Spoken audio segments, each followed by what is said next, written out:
Hello everyone and welcome to week 6 and week 7 of quantitative reasoning. So I did combine this into one big announcement so that way you guys know what the expectation is for us to end the semester. So our first and foremost we will have week 6, which are covering 13C, 14A-B, and then 15A and B.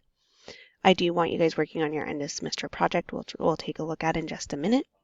And then week 7 is just finishing up the material with 16A, 16C, submitting your end of semester project, and also your Unit 4 wrap-up.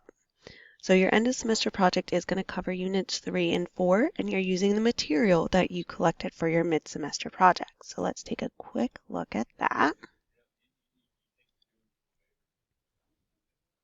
So just like with your mid-semester project, there is a video that reviews the expectations, so please make sure you watch this thoroughly.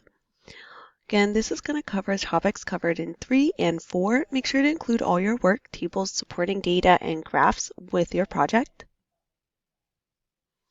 Setup is just like mid-semester project where we have part, directions, questions, and your tips. And then at the bottom, you do have a printable version.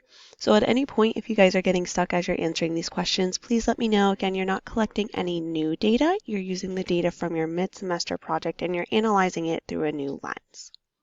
Please make sure you're turning this in as a formal paper, PowerPoint, or video presentation, and you're submitting all supporting work with your project.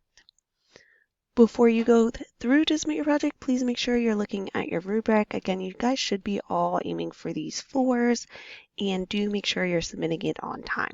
If you guys have any questions throughout the weeks, please just make sure you're reaching out. I do have my email on there, my office phone number, and I have plenty of student hours. If those hours don't fit with your schedule, just let me know and we can find a separate time to meet. Hope you guys have a great week.